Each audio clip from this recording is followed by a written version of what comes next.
तो 10,000 वर्ल्ड के पिछले एपिसोड में हमने देखा था कि स्पैरो डीमन क्लैन का यंग मास्टर बाली लिन फेंग को मून पैलेस के अंदर न पाकर काफी ज्यादा गुस्सा हो जाता है और अब वह वहां पर मौजूद सिंगयू को कैप्चर कर लेता है और हंसते हुए बोलने लगता है कि सिंगयू, तुम्हें बचाने के लिए तुम्हारा सबऑर्डिनेट यहाँ पर जरूर आएगा और फिर उसे मेरे हाथों से कोई नहीं बचा पाएगा। यह सुनते ही सिंगयू परेशान हो जाती है और अब वह चिल्लाते हुए बोलती है कि लिन फेंग एम्परर डोंगजी का बेटा है। अगर उन लोगों ने इस जगह पर लिन फेंग को जान से मार दिया तो एम्परर डोंगजी उनकी पूरी फैमिली को डिस्ट्रॉय कर देंगे। यह सुनकर बाली जोर जोर से हंसने लगता है और अब वह सिंगयू को अपने प्लान के बारे में बताते हुए बोलता है, हम सभी डीमंस हजारों सालों से क्वीन युआन यूनिवर्स के इन छोटे छोटे टुकड़ों के अंदर रहकर बोर हो गए हैं। अब हमें क्वीन युआन यूनिवर्स के इन टुकड़ों से बाहर निकलकर सुआन युआन यूनिवर्स के ऊपर कब्जा करना है और इसके लिए हमने यह फैसला किया है कि हम इस पूरे क्वीन युआन यूनिवर्स को डिस्ट्रॉय कर देंगे और क्वीन युआन यूनिवर्स के डिस्ट्रॉय हो जाने के बाद हमारे पास जाने के लिए कोई भी जगह नहीं बचेगी, जिसके बाद सुआन युआन यूनिवर्स के यूनिवर्स गॉड को हमें एक्सेप्ट करना ही होगा। और तो और यहाँ पर हमारे साथ half step of transcendental realm का कल्टीवेटर है, जिसकी मदद से हम एम्परर डोंगजी को जान से मार देंगे और एम्परर डोंगजी के मरने के बाद हम बिना किसी प्रॉब्लम के सुआन युआन यूनिवर्स के ऊपर कब्जा कर सकते हैं। यह सुनते ही सिंगयू गुस्से में चिल्लाते हुए बोलती है, तुम्हारा यह सपना कभी पूरा नहीं होगा। और अब वह अपनी पावर का यूज करते हुए अपने चारों ओर मौजूद स्पिरिचुअल चेन्स को डिस्ट्रॉय कर देती है, जो देखते ही स्पैरो डीमन क्लैन का एक एल्डर कई सारे डेमोनिक स्पीयर से सिंगयू के ऊपर अटैक करता है। पर तभी सिंगयू अपने पास से एक ट्रेजर को बाहर निकालते हुए उस अटैक को ब्लॉक करने लगती है। वहीं वह सोच रही होती है कि मुझे यहाँ पर कुछ भी करके लिन फेंग को बचाना होगा। मैंने इस जगह पर लिन फेंग को लाकर सच में बहुत बड़ी गलती कर दी। मुझे अपने फैमिली मेंबर्स के ऊपर कभी यकीन करना ही नहीं चाहिए था। अब सीन शिफ्ट होता है और हमें दिखाया जाता है कि सिंक्विन लिन फेंग और उसके सभी सबऑर्डिनेट्स को अपने साथ लेकर अपने फैमिली के एक हिडन ग्राउंड पर आती है, जिस जगह पर एक लेडी की स्टैचू बनी हुई होती है। और अब उस स्टैचू को देखते साउटियान हंसते हुए बोलता है, तुम्हारे फैमिली की एंसेस्टर सच में बेहद खूबसूरत है। पर सिंक्विन उसे इग्नोर करते हुए अपने एंसेस्टर के स्टैचू के सामने जाकर नील डाउन करते हुए बोलती है, एंसेस्टर, हमारी फैमिली यहाँ पर खतरे में है और अपनी फैमिली को डिस्ट्रॉय होने से बचाने के लिए मुझे आज आपकी मदद की जरूरत है, तो प्लीज यहाँ पर मेरी मदद कीजिए। अब यह सुनते ही वह स्टैचू वहां पर जिंदा हो जाती है, जो देखकर साउटियान काफी ज्यादा हैरान होता है। अब स्टार मून फैमिली की एंसेस्टर की नजर सबसे पहले लिन फेंग, लिन ज़ोयू, लिन अनयू और टियानची के ऊपर पड़ती है और अब वह नोटिस करती है कि उन चारों के ही पास केओस ओरिजिन होता है।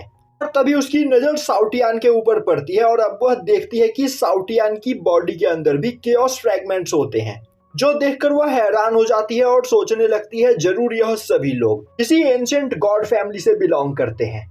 और अब एंसेस्टर सिंक्विन से बोलती है कि आखिर इस जगह पर चल क्या रहा है। अब सिंक्विन आगे बढ़ते हुए बोलती है, एंसेस्टर, आपके सामने जो पर्सन खड़ा है यह एम्परर डोंगजी का बेटा है। अब एम्परर डोंगजी का नाम सुनते ही स्टार मून फैमिली की एंसेस्टर के होश उड़ जाते हैं और अब वह लिन फेंग के पास आते हुए बोलती है, कहीं तुम ईस्टर्न पोल एम्परर डोंगजी के बेटे तो नहीं? सिंक्विन हाँ में जवाब देती है। यह सुनते ही एंसेस्टर और भी ज्यादा परेशान हो जाती है और सोचने लगती है, एम्परर डोंगजी अब स्टेप ट्रांसेंडेंटल रैलम से नीचे मौजूद सभी कल्टीवेटर्स में इनविंसिबल है।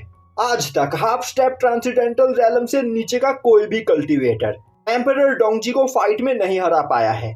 एम्परर डोंगजी एक पावर हाउस है, तो आखिर एम्परर डोंगजी का बेटा उनकी स्टार मून फैमिली में क्या कर रहा है?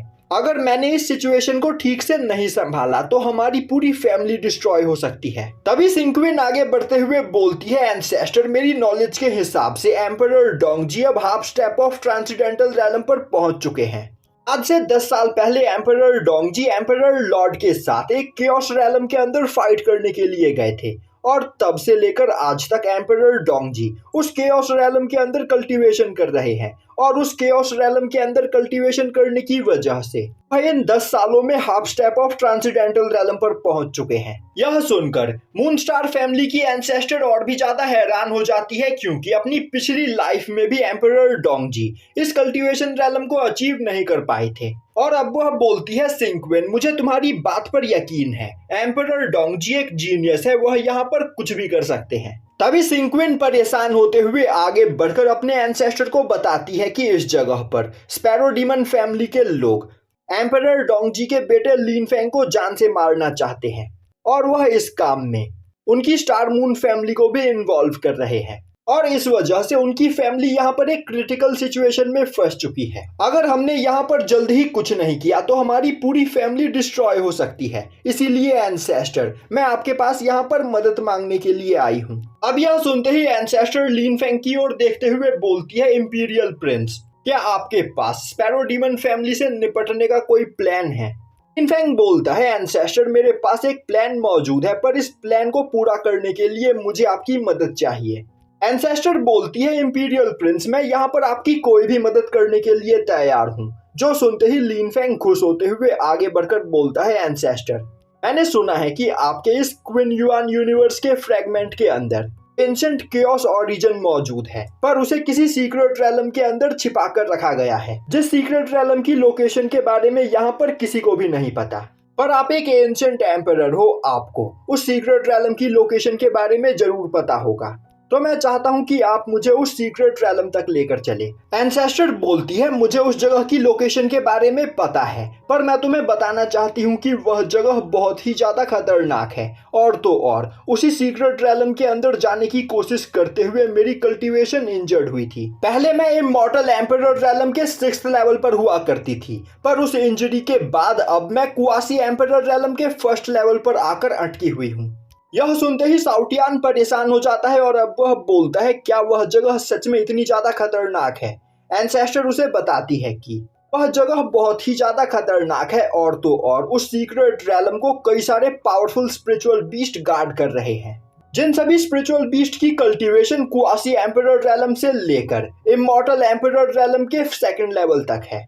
यह सुनते ही साउटियान परेशान हो जाता है और बोलता है, मास्टर मुझे नहीं लगता है कि हम इतने ज्यादा पावरफुल स्पिरिचुअल बीस्ट का सामना कर सकते हैं, तो फिर क्यों ना इस जगह पर अपना टाइम वेस्ट करने के बजाय हम अपनी जान बचाकर यहाँ से भाग जाए। लिन फेंग बोलता है, हमें पावरफुल बनने के लिए यह रिस्क उठाना होगा। तभी अचानक से एंसेस्टर अपनी फैमिली की टेरिटरी में फाइट को सेंस करती है और अब वह सभी लोगों को बताती है कि स्पैरो डीमन क्लैन के लोगों ने उनकी फैमिली के ऊपर अटैक करना स्टार्ट कर दिया है। अब सीन शिफ्ट होता है और हमें दिखाया जाता है कि सिंगयू एक कुआसी एम्परर रेलम के ट्रेजर का यूज करते हुए स्पैरो डीमन क्लैन के एल्डर के साथ फाइट करने की कोशिश कर रही होती है, पर स्पैरो डीमन क्लैन का एल्डर कुआसी एम्परर रेलम पर होता है। यह देखकर बाली हंसते हुए बोलने लगता है, एक सुप्रीम गॉड रेलम का कल्टीवेटर यहाँ पर कुआसी एम्परर रेलम के ट्रेजर का यूज करते हुए सोच रहा है कि वह कुआसी एम्परर रेलम के कल्टीवेटर को फाइट में हरा देगा। यह देखकर सच में मुझे यहाँ पर हंसी आ रही है। अब अपनी डॉटर को वहाँ पर स्ट्रगल करते हुए देखकर सिंगयू का फादर परेशान हो जाता है और अब वह बाली के पास आते हुए उससे रिक्वेस्ट करते हुए बोलने लगता है, यंग मास्टर सिंगयू मेरी डॉटर है, तो प्लीज आप उसे यहाँ पर माफ कर दीजिए। पर स्पैरो डीमन क्लैन का वह एल्डर अपने अटैक के प्रेशर को बढ़ाते हुए सिंगयू को वहां पर इंजर्ड कर देता है और अब वह दोबारा से अपने स्पिरिचुअल चेन्स का यूज करते हुए सिंगयू को उस जगह पर बांध देता है, जो देखकर बाली काफी ज्यादा खुश होता है। तभी उस जगह पर एक पोर्टल खुलता है और अब उस पोर्टल के अंदर से एक डीमन पपेट निकलकर बाहर आता है। वहीं पर लिन फेंग चिल्लाते हुए बोल रहा होता है, आखिर तुम लोगों की हिम्मत कैसे हुई मेरे सबऑर्डिनेट्स को इस जगह पर बुली करने की। और अब वह डीमन पपेट अपने ऑरा प्रेशर से अटैक करते हुए उन स्पिरिचुअल चेन्स को डिस्ट्रॉय कर देता है, जिससे सिंगयू को वहां पर बांधा गया होता है। वहीं पर उस डीमन पपेट के ऑरा प्रेशर को देखकर स्पैरो डीमन क्लैन के सभी लोग डर जाते हैं, क्योंकि उस डीमन पपेट की कल्टीवेशन इमॉर्टल एम्परर रेलम की होती है। और अब यह देखते ही स्पैरो डीमन क्लैन का एल्डर परेशान होते हुए बोलता है, तो क्या यही पर्सन एम्परर डोंगजी का बेटा है? यह सच में बहुत ही ज्यादा खतरनाक है और अगर अभी हमने इसे ठिकाने नहीं लगाया तो फ्यूचर में यह हमारे लिए काफी बड़ी प्रॉब्लम क्रिएट कर सकता है। तभी एल्डर जियान आगे आते हुए उन सभी लोगों को दिखाते हैं कि उन्होंने वहां पर सिंक्वेन को कैप्चर करके रख रखा होता है, जो देखते ही सिंक्वेन का फादर परेशान हो जाता है और अब वह स्पैरो डीमन क्लैन के मेंबर से रिक्वेस्ट करने लगता है कि वह सभी लोग लिन फेंग के ऊपर अटैक ना करे, वरना लिन फेंग उसकी डॉटर को जान से मार देगा। पर बाली उसकी बात को इग्नोर करते हुए अपने पास से इमॉर्टल एम्परर रेलम का एक पपेट बाहर निकालता है और अब वो अपने साथियों से बोलता है, मैं अपनी कल्टीवेशन के साथ इस पपेट को कंट्रोल नहीं कर सकता हूँ, तो मैं चाहता हूँ एल्डर्स आप इस पपेट के अंदर अपनी पावर को ट्रांसफर करें। जो सुनते ही दोनों एल्डर्स उस पपेट के अंदर अपनी पावर को ट्रांसफर करने लगते हैं। यह देखते ही थंडर ड्रैगन परेशान हो जाता है और बोलता है, इन लोगों के पास भी इमॉर्टल एम्परर रेलम का एक पपेट है, मुझे यहाँ पर अब कुछ करना ही होगा। और अब अपने सामने इमॉर्टल एम्परर रेलम के पपेट को देखकर बाकी सभी लोग भी परेशान हो जाते हैं। तभी लिन फेंग बोलता है, आप लोगों को परेशान होने की कोई जरूरत नहीं, और अब वो अपने पास से 9 निदर रिवर मैप को बाहर निकालता है और अपनी इमॉर्टल बॉडी और डीमन बॉडी की पावर को कंसंट्रेट करते हुए 9 निदर रिवर मैप को कंट्रोल करने लगता है। अब यह देखते ही थंडर ड्रैगन बोलता है, लिन फेंग अपनी कल्टीवेशन के साथ तुम इन लोगों को फाइट में नहीं हरा सकते हो, कोई बात नहीं, एक बार मैं यहाँ पर तुम्हारी मदद जरूर करूंगा। यह बोलते हुए थंडर ड्रैगन इमॉर्टल एम्परर रेलम के पपेट के अंदर अपनी पावर को ट्रांसफर करता है। अब थंडर ड्रैगन के पावर से लिन फेंग के डीमन पपेट की पावर काफी ज्यादा बढ़ जाती है।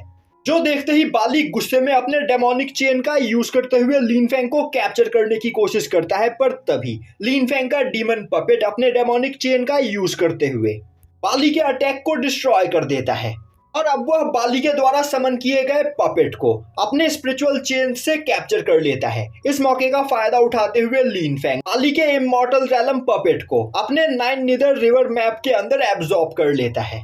जो देखते ही बाली का दिमाग काम करना बंद कर देता है और अब वह चिल्लाते हुए बोलता है, काफी मिन्नतें करने के बाद मेरे फादर ने मुझे वह इमॉर्टल रेलम पपेट दिया था, तुम मुझसे वह पपेट नहीं छीन सकते हो। तभी लिन फेंग हंसते हुए बोलता है, आज से यह इमॉर्टल रेलम पपेट मेरा हुआ, तो इसके बारे में भूल जाओ। अब बाली गुस्से में चिल्लाते हुए बोलने लगता है, तुम सुआन युआन यूनिवर्स के कल्टीवेटर हो, आखिर तुम क्वीन युआन यूनिवर्स के अंदर इमॉर्टल एम्परर रेलम के ट्रेजर का यूज कैसे कर सकते हो? आखिर तुम्हारे ऊपर यूनिवर्स लॉ का असर क्यों नहीं हो रहा है? और अब वह चिल्लाते हुए क्वीन युआन यूनिवर्स के यूनिवर्स गॉड को गालियां देते हुए बोलने लगता है, यूनिवर्स लॉर्ड, क्या तुम अंधे हो गए हो? आखिर तुम लिन फेंग के ऊपर अपना लॉ लागू क्यों नहीं कर रहे हो? आखिर वह हमारे यूनिवर्स में आकर इतने ज्यादा पावरफुल वेपन्स का यूज क्यों कर पा रहा है?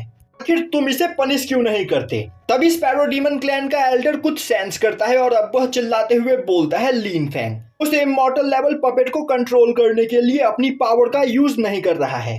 उस इमॉर्टल एम्परर रेलम के पपेट को कोई पैरामॉर्डियल बीइंग कंट्रोल कर रहा है। यह सुनते ही बाली के होश उड़ जाते हैं और यहीं पर यह एपिसोड खत्म हो जाता है।